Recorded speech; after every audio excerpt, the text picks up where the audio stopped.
Good morning. We're going to begin today with some singing. And there will be much more to come, so be excited.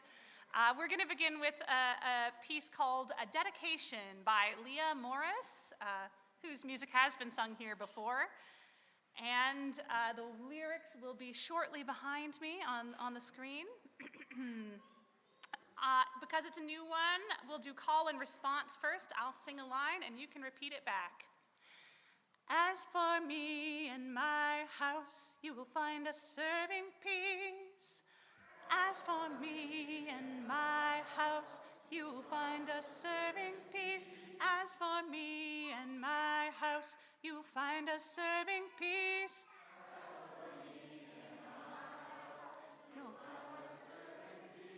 As for me and my house, you will find us serving peace. As for me and my house, you will find us serving peace. Now this one's a little different. Peace for all right now.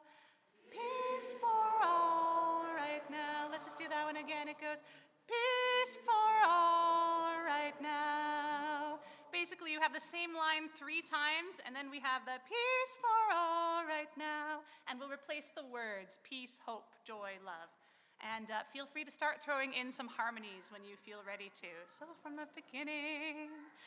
As for me and my house, you will find us serving peace. As for me and my house, you will find us serving peace. As for me and my house, you will find us serving peace. Peace for all right now. As for me and my house, you will find us serving hope. As for me and my house, you will find us serving hope. As for me and my house, you will find us serving hope. Hope for all right now. As for me and my house, you will find us serving joy. As for me and my house, you will find us serving joy. As for me and my house, you will find us serving joy. Joy for all right now. As for me and my house, you will find us serving love. As for me and my house, you will find us serving love. As for me and my house, you will find us serving love. Love for all right now. Thank you.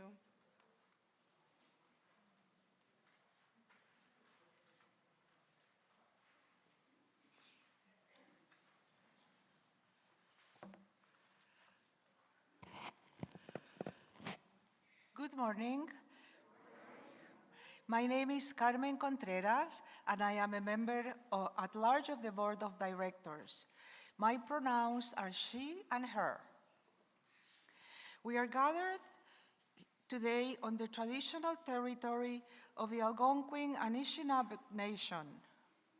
We honor and recognize their enduring presence in this region and the significance of their culture, traditions, and wisdom to our shared community.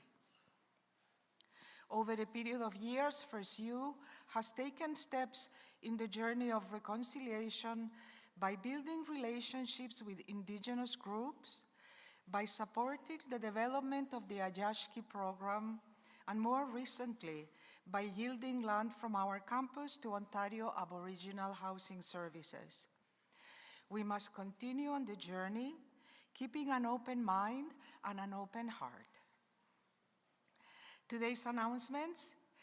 Please join us this Wednesday, March 25th at 5 p.m. for the first session of the Children's Choir.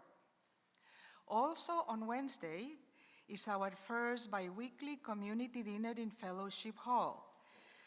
After dinner, you can stay for the Women's Inclusive Pagan Circle or for the Mess We Are In study group, which will be discussing the road to unfreedom. A sign-up sheet for the community dinner is available at the back of Fellowship Hall. You can also register by emailing uuoffice at firstunitarianottawa.ca. The adult learning program called Map Making, advertised to begin this coming Tuesday Eve, has been postponed to a date yet to be determined. Registrants have been informed. If you have been thinking of attending but did not register, please contact Adult Learning at firstunitarianottawa.ca or speak to Jane Lindsay about your interest. It may help her set new dates for the program. Please mark the date on Sunday, April 19th. The choirs of FirstU will be holding their spring concert at 1 p.m. The following Sunday, April 26th, sorry about that. Sunday, April 26th, the annual general meeting of members will be held at 12:30 p.m. Please mark your calendars and watch the EUU for details. I would now like to invite Mike Fletcher to come forward. Thank you.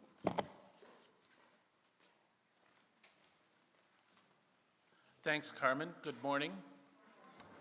Happy World Water Day. I have the privilege here at FirstU to chair the nominating committee, and the nominating committee is currently seeking a secretary to be on the board. Being a secretary is both an opportunity for learning and to contribute. It's a great way to learn about boards, a great way to learn about this congregation, and a great way to learn about Unitarianism. And in terms of contribution, being the secretary is an executive function on the board. So as an executive and as a board member, you'll be contributing what you have to this congregation, and it's a great thing to do. So if you have interest in this, please feel free to approach me or other members of the nominating committee. So far, I've seen Catherine Guns here today, or if you'd like to approach online, just email the office or call the office. That'd be greatly appreciated. Thanks a lot.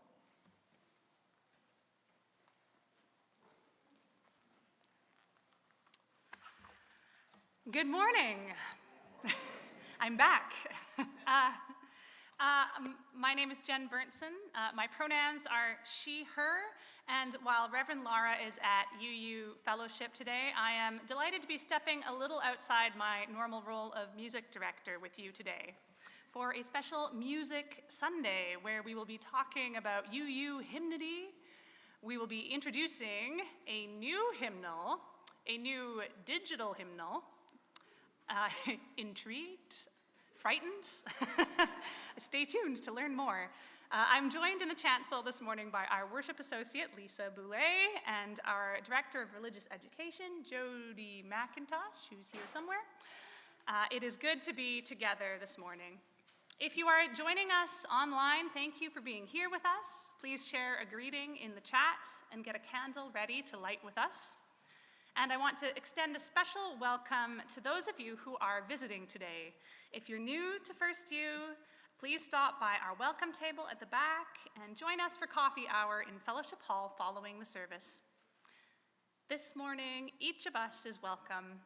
We of any heritage or faith, of any culture or race, any gender or orientation in any body, all that we are. Whatever we are seeking here this morning, all of our gifts and wounds, our laughter and tears are welcome here. Today we are all a part of this spiritual community. We come together to refill our spiritual well springs of hope and possibility, love and justice, to lift up and live into our values, that we might return to the world refreshed and ready to begin anew. So welcome, dear friends, to our hour of worship this morning. It is good to be together. May you find it a blessing. Please rise in body and or spirit to join in our opening hymn, Joy in the Morning by Adam Pod. This is another selection. Our first one was as well from our new hymnal today. So because it's unfamiliar, I'm going to welcome members of Fusion up to help lead the singing.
Great way to start the day with song.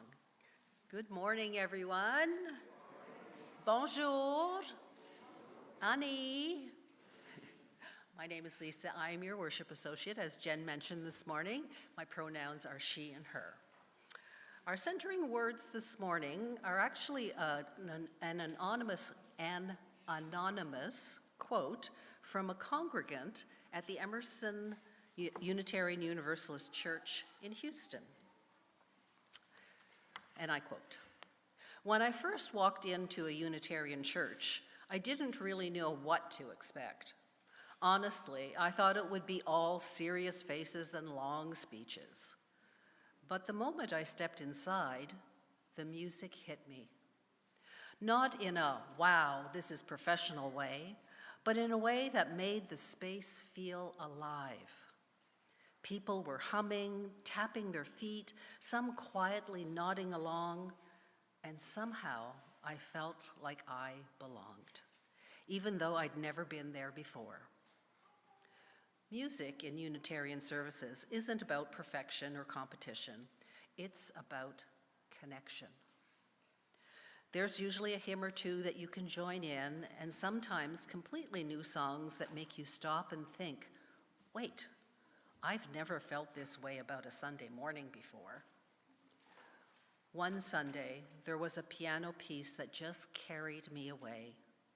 I didn't know the song, didn't know the person playing, but it made me pause, reflect, and just be. That's the power of music. Now, can I have Remy come up to help light our chalice this morning?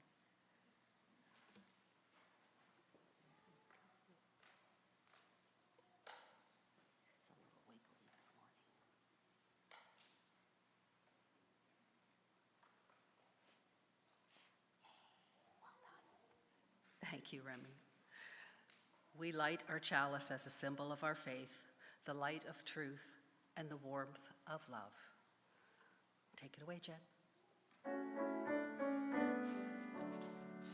Chalice, chalice, burning bright, help remind us with your light of how we'd like to live each day with love and truth that we keep away. Good morning, everyone. I am Jody McIntosh. I'm the Director of Religious Exploration. And today, Jen and I have a special guest that we want to introduce to you all. And this special guest is going to be joining us in RE sometimes and in the children's choir. So come on over, Jen, with our special guest. Our special guest is a new set of instruments. Now, for those of you who have never seen these before, these are called boom whackers. All right, here, I'll give you. Now, these are considered percussion instruments because you gotta hit them to get some noise out of them.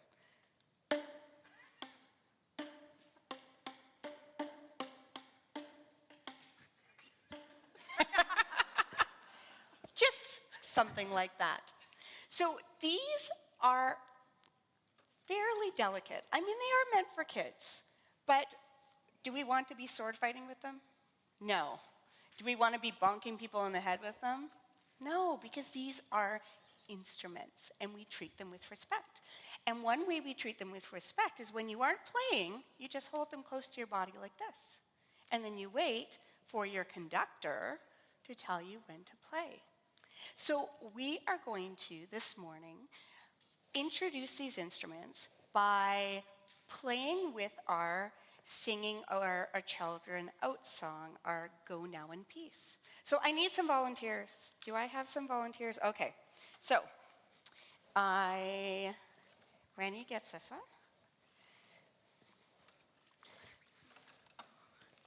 You didn't volunteer, but I'm going to give you one. Do you want one? All right. Yeah, come on up. Now, anyone else who wants to volunteer, who is not a child or young at heart, or maybe you are young at heart, come on up and grab one.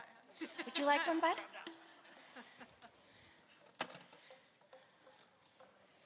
Excellent.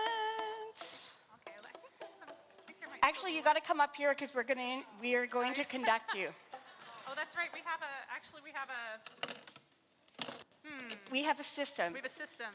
So I'm going to actually, We put people here and here, and that would be okay.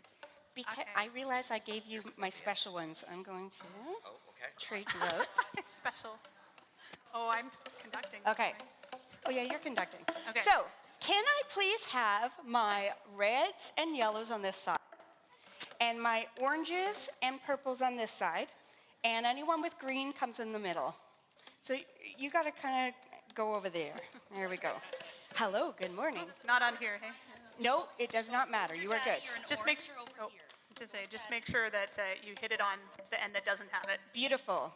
Okay. I'm going to give, all right. Now I'm going to pass the torch over to Jen, and she's going to see if we can make music together. All right, so one of the really neat things about music in general is that sometimes by itself, this isn't that exciting, but when we all work together, we can make something really beautiful out of it. So we're going to work together. Oh, it's very sad. If you're on this side of the room, we're going to sing Go Now in Peace. I'm going to ask the folks who are on this side of the room with the yellow and the red boomwhackers to play on beats 1 and 2. It's okay, I'll help you. And then on this side of the room, if you have orange or purple, you're going to play on 3 and 4. If you have one of these green ones, you're going to play all the time, the entire time, these green ones. All right, so raise your hand if you're playing on 1 and 2. Excellent. Raise your hand if you're playing on 3 and 4. Let's give it a little run here. So I will just count for you. So ready, and 1, 2, 3, 4. 1, 2, 3, 1. There we go. Okay, great. I think we're ready to sing with it. So our starting note would be here. but we'll sing nice and quietly so we can get lots of the boom whackers, all right? So we'll let you guys set up the beat first, and then I'll bring in the singing. So 20 and 1, 2, 3, 4, 1, 2. Go now in peace, go now in peace. May the spirit of love surround you everywhere, everywhere you may go. Now in French. Allez en paix, que vos jours soient remplis de bonheur et de joie et d'amour pour toujours. There you go. Excellent. Yeah.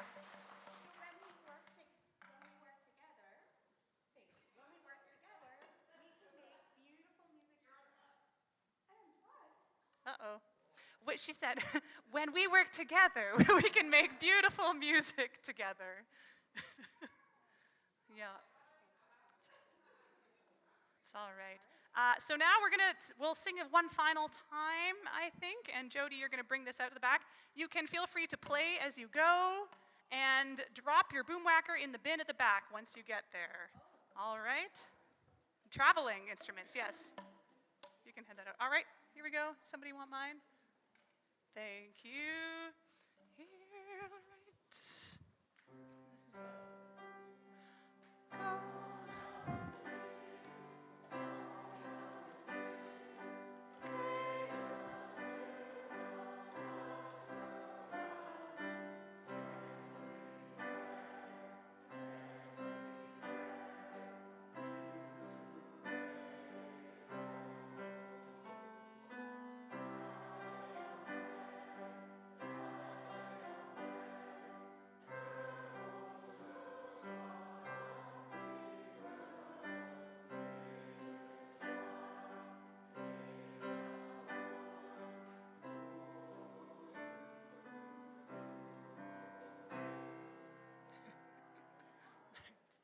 Nice done.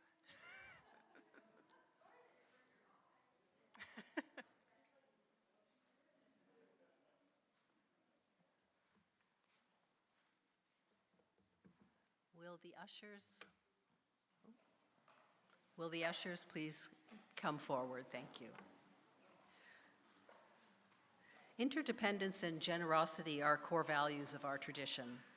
We know that we are bound up with each other and our partners in the world, and that generosity is an expression of our faith. During the entire month of March, our Sunday collections, unless marked towards your pledge, will be split with our community partner, LEAF. Since 1985, the Women's Legal Education and Action Fund, LEAF, which is based in the University of Ottawa Law School, has achieved significant landmark victories in Canada by using strategic litigation and legal education to advance gender equality. LEAF has intervened in over 160 cases, strengthening the Charter of Rights and Freedoms regarding reproductive freedom, workplace discrimination, pay equity, and the prevention of gender-based violence. Please give as generously as you are able. Thank you. If you have a smartphone handy, you can use the QR code on the screen or the back of the order of service to make an online donation. I offer this affirmation of gratitude for the gifts shared today. Let us be grateful when we are able to give, for many do not have that privilege.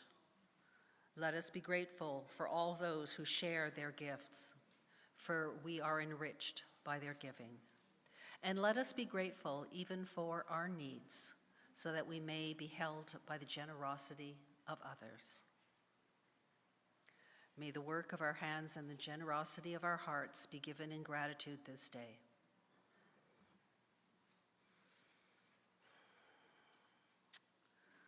And now, as we move into our time for reflection and contemplation, I invite you all to take a deep breath.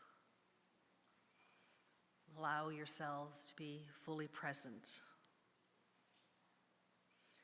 Each time we gather for worship, we set aside a few moments to expand the caring ministry of this congregation. Together, we recognize the cycle of life and death, the circle of love, compassion, and witness that is at the center of this and every sacred community.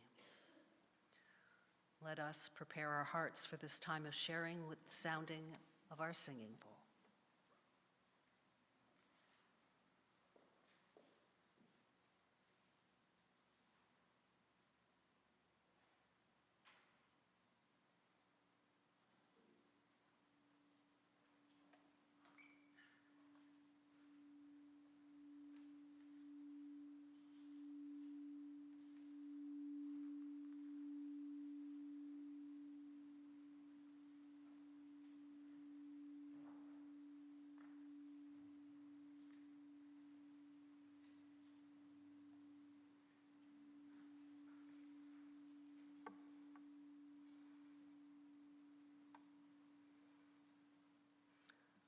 I would invite Amalili to come down to assist with the dropping of the stones.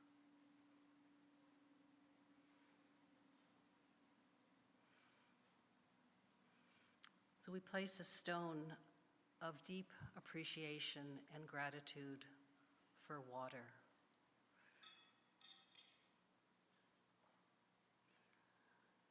A stone of gratitude that spring is officially here, even though it doesn't really feel like it today. We are glad for the turning of the seasons.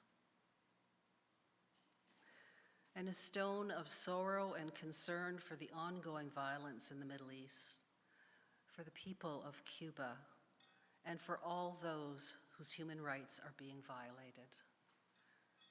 May peace and justice prevail. I invite you now to come forward to share your own stones of celebration or sorrow. Please come forward.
and a last stone that represents all that remains in the silent sanctuary of our hearts.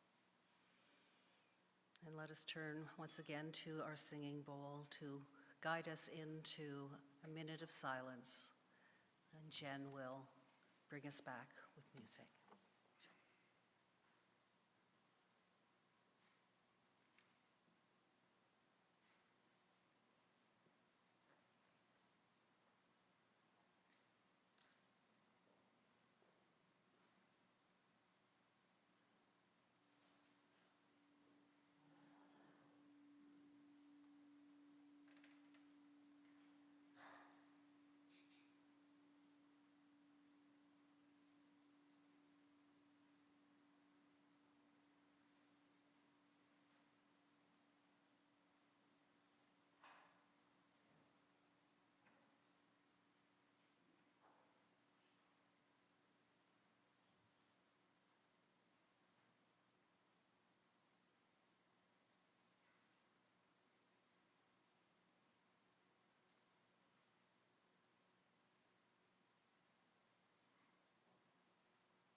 Our anthem this morning will be sung by Fusion Choir. I'm going to tell you a little bit about it before we sing it. Our choirs have been focusing on protest music this term, and we have a concert on April 19th of this music, as you heard. The piece Fusion is singing today, Put Veini, is a Latvian protest song from the Singing Revolution. This is the non-violent resistance movement of the Baltic nations of Estonia, Latvia, and Lithuania. After the Second World War, the Soviet Union had occupied these nations and put into place aggressive assimilation practices. Baltic citizens were deported, flags and anthems were banned, the native languages of Estonian, Latvian, and Lithuanian were forcibly replaced by Russian, and their religious practices were severely restricted, with the state ideology of atheism being promoted. The Soviet Union faced widespread armed resistance from the Balts, but ultimately these are three very tiny nations, and they're facing off against a nuclear superpower 50 times their size. But between 1987 and 1991, when the Soviet Union recognized the independence of the three Baltic nations, the resistance revived itself with a new tactic: rallies and demonstrations centered around singing. And I'll invite Fusion, you can start making your way up now. People would gather in town squares by the thousands, singing songs in their own languages that celebrated their own heritage. President Vytautas Landsbergis of Lithuania urged his fellow citizens, "Look into the eyes of the person who is close to you and sing. Song has helped us for many centuries. Let us leave the evil feelings and crimes to them. Let's not pay attention to the shooting. Let's sing." Put Veini was one of these most well-loved protest songs for Latvians, often called a second national anthem now. It's a traditional song. The text is from the point of view of a young man who has been promised the hand of his beloved in marriage, but then his future mother-in-law takes back her permission. The translation reads, "She said I was a drunkard and a reckless horse racer. Which tavern did I ever drink dry? Whose horse did I race into the ground? I drank my own tab and raced my own horse, and I married my very own bride without her parents' permission." So this is ostensibly a drinking song, which of course allowed it to sneak surreptitiously in sometimes under authorities' noses. But for the thousands of Latvians who sang it, it represented self-determination. The version we sing today is an arrangement of it by Latvian-Canadian composer Imant Ramiņš.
Thank you, Jen, for the history behind that song. Very fascinating. Our reading for today is an excerpt from an essay entitled "What to Sing? Psalm versus Blasphemy and a Question of Content" by Matt Mayer. So a little bit more history this morning. The Puritans of 17th century New England imported the psalm chanting traditions of Calvin's austere Reformation.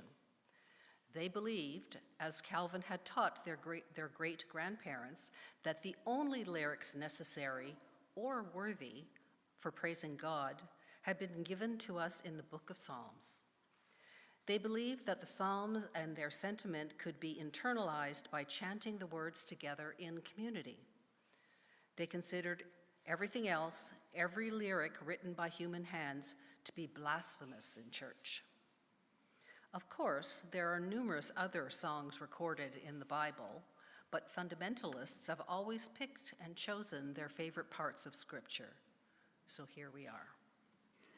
Back in Europe, the followers of Martin Luther, who wrote several dozen hymns, had been arguing with Calvin's followers about this since the 1500s.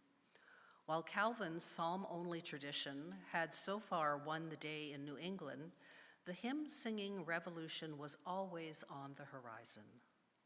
Luther loved congregational singing. In his foreword to a collection of choral motets, he wrote, and I quote, "A person who does not regard music as a marvelous creation of God must be a clodhopper indeed, and does not deserve to be called a human being. He should be permitted to hear nothing but the braying of asses and the grunting of hogs." End quote.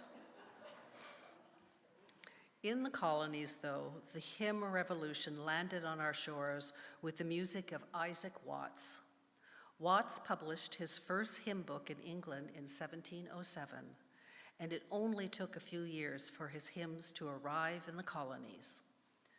Watts is recognized as the grandfather or the godfather of English hymnody.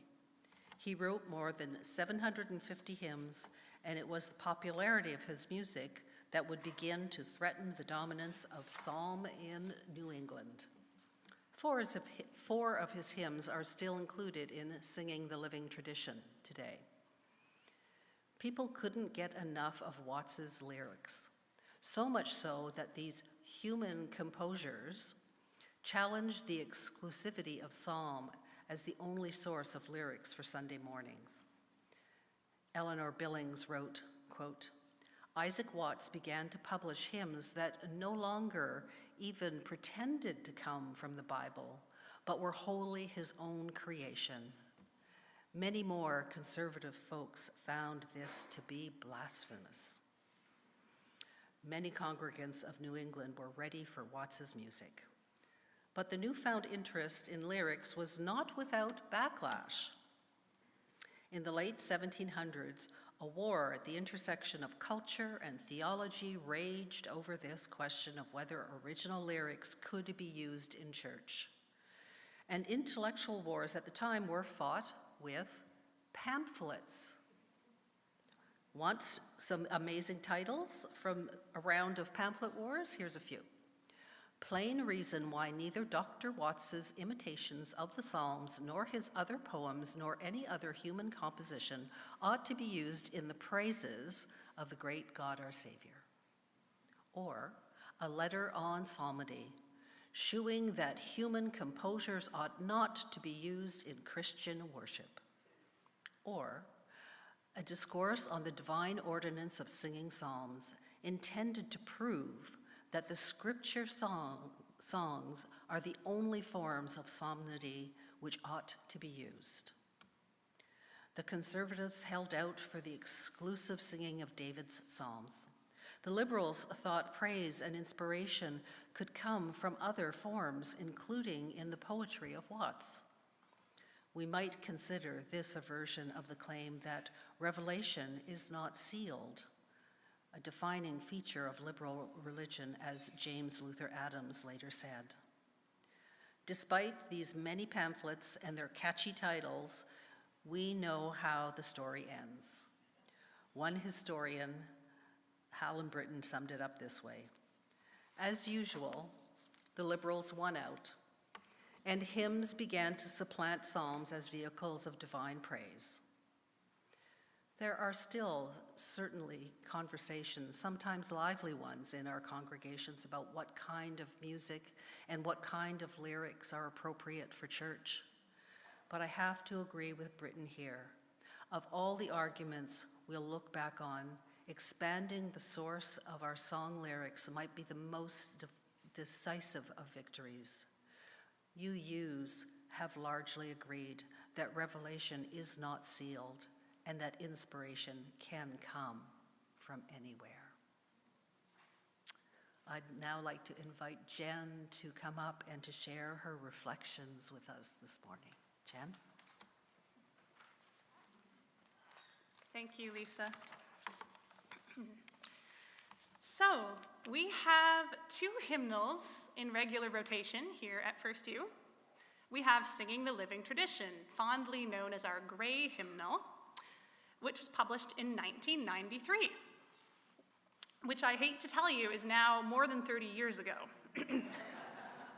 But that's okay, we also have our new hymnal, Singing the Journey, otherwise known as the Teal Hymnal, which was published in 2005, which I also hate to tell you is more than 20 years ago now.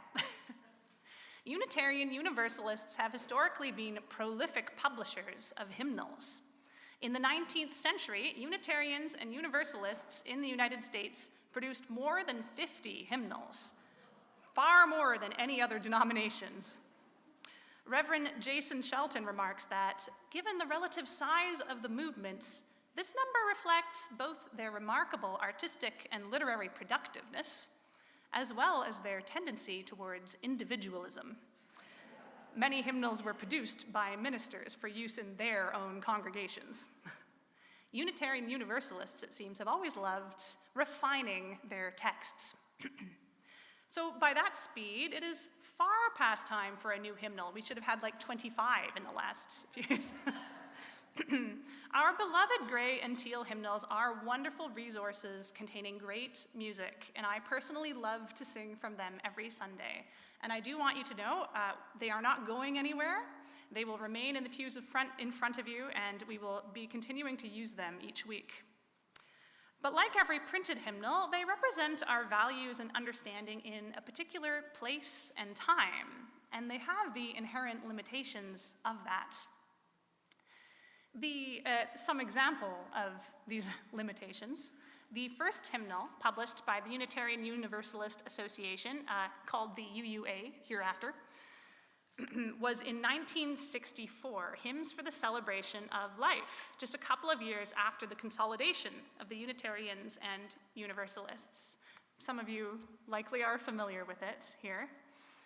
It had all the hallmarks I think continue to mark our UU hymnals, including those generous adjustments to the texts of traditional hymns and drawing from a wide range of sources, including folk music. However, very quickly following its publication, the growth of second-wave feminism spurred conversation about the use of gendered language in the hymnal. At the time of its publication, men and mankind were considered synonymous with human and humanity, and the depictions of God contained in it are very masculine. After the gargantuan task of compiling and editing this hymnal had been completed, almost immediately, the UUA had to start publishing supplemental books with all of the changes to the gendered language. Another more recent example can be found right in front of us in our Teal hymnal, with Reverend Jason Shelton's song, Answering the Call of Love. If you were to turn to number 1014 in your hymnals, you would find it listed there as Standing on the Side of Love. This is a phrase with a long history that resonates with many UUs, first spoken by UUA President William Sinkford in 2004 to a reporter after he heard President George W. Bush had called for a constitutional amendment banning same-sex marriage. Reverend Shelton wrote a song inspired by these words, and it became a rallying cry for marriage equality, sung at protests, rallies, concerts in support of the cause.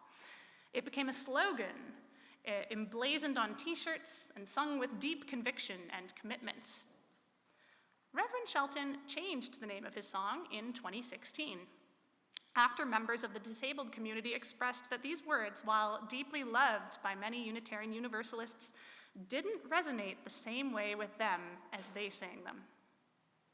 In what I think is a really beautiful act of love and listening, Shelton changed the name of the song to one he felt better reflected his actual intention with the lyrics, answering the call of love, which is what we sing now.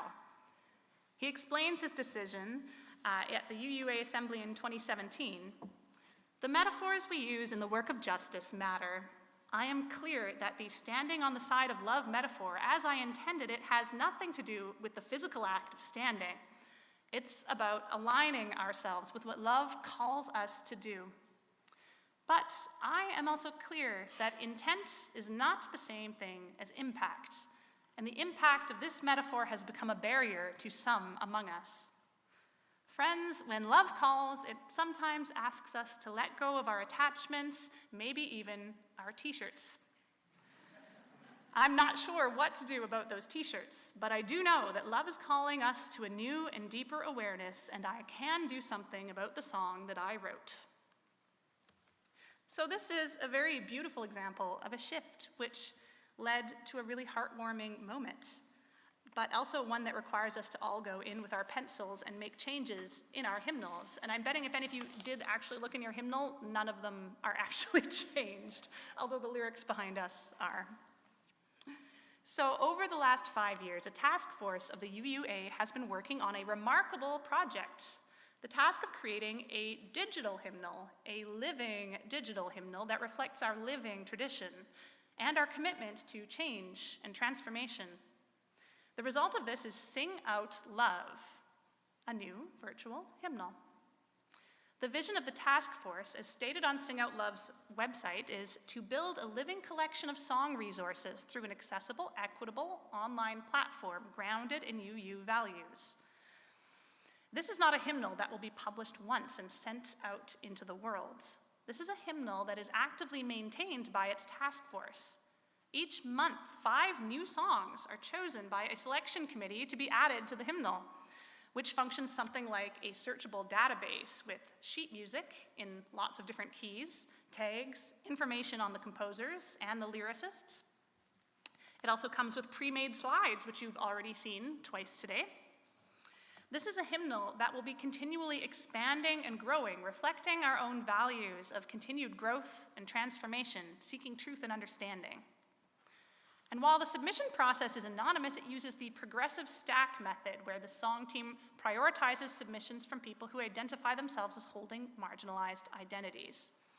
Composers are invited to submit their music in any format, including, if you don't read music, just a voice memo off of your phone, something which has huge implications for increasing the diversity of the pool of composers that we can draw on. This brings us back to our reading today, and Dr. Isaac Watts and his scandalous idea of singing congregational hymns that could be written by just anybody, rather than biblical psalms. One of the best things about being the music director at a Unitarian Universalist congregation is how diverse the pool of music you can draw on when crafting a worship service. To celebrate the value of pluralism, we can draw on sacred music from many different religious traditions. But perhaps the most remarkable thing is that we are not limited to what might normally be considered sacred music. That is, music derived from sacred texts that belong in a worship service. This is opposed to secular music, music from non-sacred sources, which belongs in a concert hall, radio, your earbuds, maybe a march or a rally. Even from childhood, I remember these labels always felt wrong to me and didn't reflect my lived experience. So it's possible I was already a budding Unitarian Universalist and didn't know it yet. Today's anthem presents a great example of this. It is, or was, a drinking song and a sea shanty. It was sung by a rebellious youth angry at his girlfriend's parents. It was probably sung very differently from the slow, sweeping version we just heard. There is on the face of it nothing sacred about it. It's about drinking, horse racing, having a difficult relationship with your mother-in-law. But through context and time, it became a symbol of defiance in the face of oppression, a way of holding on to language and culture in the face of assimilation. On YouTube, you can find videos of tens of thousands of Latvians, and I do mean tens of thousands, it's not an exaggeration, holding hands, singing this music by heart, with tears in their eyes. And the power of this literal thousands of voices joined together in song is palpable, even over a video recording. It's a perfect illustration of an old Latvian proverb that really resonates with me today. Ar gara spēku pret kara spēku, with spiritual power against military power. I personally have felt the spark of the divine and that sense of purpose and awe that comes from it just as often singing folk music, or pop, as I have singing, say, Bach's St. Matthew Passion. The musical experiences that were most powerful, also my most powerful spiritual experiences in my formative years, were not often the music that would be labeled sacred. They were things like on a childhood choir tour to South Africa, singing the protest song Shosholoza on Robben Island with an anti-apartheid activist who had been imprisoned there. He told us about spending days or sometimes weeks in solitary confinement. And one of the children in the choir asked him, "How did you stay sane?" And without even a millisecond of hesitation or thought, he responded, "I sang. I sang for hours and hours, day and night. That's what kept me sane." And then all of us sang Shosholoza together with him. And he sang it with a full-throated joy that was absolutely inspirational and infectious. I still think about this moment and this man all the time. I think I already understood intuitively how powerful music was and what an incredible tool for social change it could be, and what powerful protection it could offer for our mental health. But this was the moment that really crystallized those things for me. Here was someone in unimaginably difficult circumstances who was able to feel connected to the world, to his causes and his beliefs, and to his people by singing the songs of his community. Communities and social movements thrive on hope, and collective singing is such a powerful way of nurturing that hope, even in these impossibly dark circumstances. And Shosholoza, if you do not know it, is about a train. The lyrics are just about a train taking miners home at the end of the day, not a sacred text particularly. So I know it's not just me, and I believe almost everyone here has a story about a time that a piece of music, or perhaps another art form, if music is not the one that speaks to you most deeply, offered you a spiritual experience. So I invite you right now to think about a time in your life where music or art offered you wisdom or a balm to your soul at a time when you needed it, when it transformed you or touched you, expressed something that you felt deeply but didn't have words for. For me, this is a beautiful, wonderful thing about being Unitarian Universalists.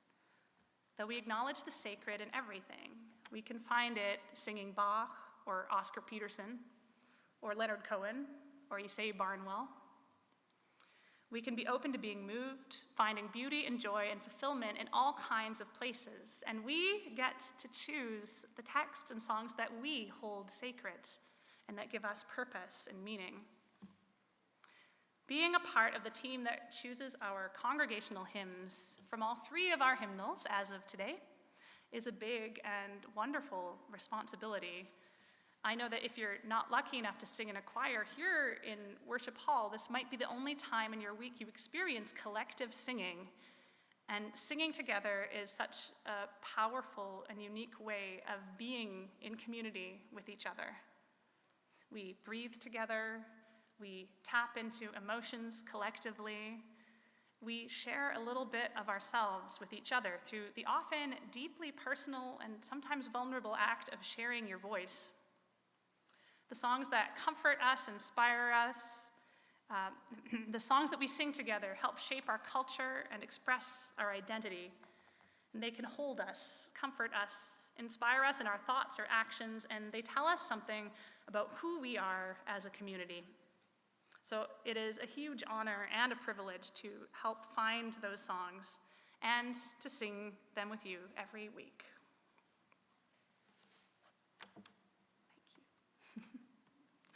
Thank you.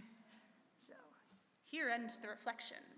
And now begins the hymn singing, which is still me. So we're going to sing another hymn from our new hymnal. It's one that I was so excited to see included because it's one that has really spoken to me before. It's called Loosen by Ali Halpert, who describes it as a prayer, song, or meditation to heal personal and societal grief. And I offer it today hoping it might bring some rest or healing. So you can rise in body or spirit The lyrics will be behind me. I'm going to teach it to you bit by bit. There are two parts. There's part 1 and there's part 2. And you can sing them both overlapping at the same time. So you can choose whichever one is really moving to you or working with you today, and you can sing that one. I'll rotate through them a little bit until we all feel comfortable.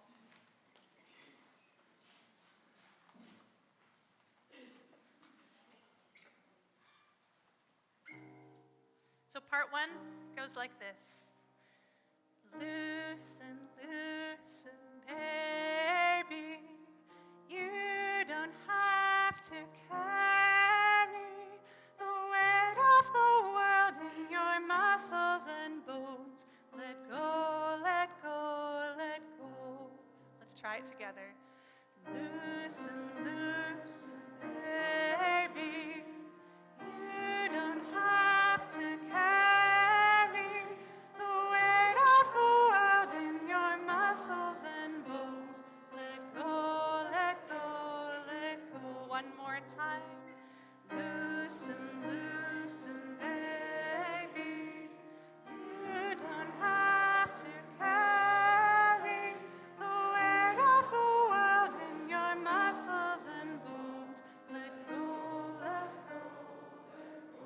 Here's part 2. Holy breath and holy name, will you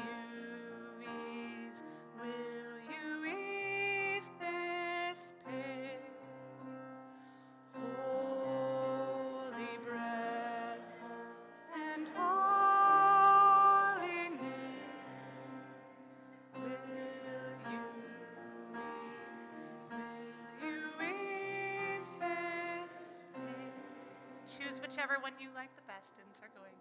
Holy breath and holy name, will you ease this pain? Loosen, loosen, baby, you don't have to carry the weight of the world in your muscles and bones. Let go, let go, let go. Loosen, loosen, baby, all don't have to carry the weight of the world in your muscles and bones. Let go, let go, let go. Loosen, loosen, baby, you don't have to carry the weight of the world in your muscles and bones. Let go, let go, let go. Loosen, loosen, baby, you don't have to carry the weight of the world in your muscles and bones. Let go, let go, let go.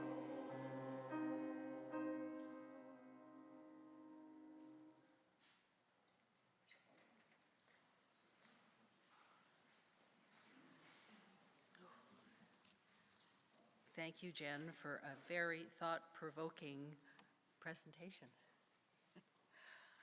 So as we prepare to extinguish our chalice for this week, so we extinguish this chalice, but not the light of truth, the warmth of community, or the fire of commitment.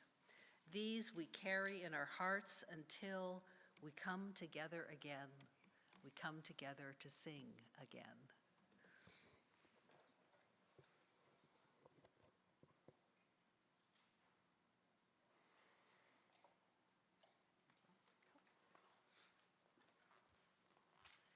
So our closing words are the great chorus by Rosemary Watola Tremor. We all live together in a house in which the rooms are made of song, fierce songs of resistance, wounded songs that rise like sirens and drown out every other song, till once again we hear the tendrilled song of opening, chants of freedom, Wild song of belonging, sweet lullaby of trust. What moment cannot be met through song? Even the greatest heartache, even the greatest joy, even the smallest hope knows itself not only by its melody, but by who is willing to sing along and who is courageous enough to listen. So we'll sing together one more time as we close our service today. Please rise in body or spirit for Spirit of Life.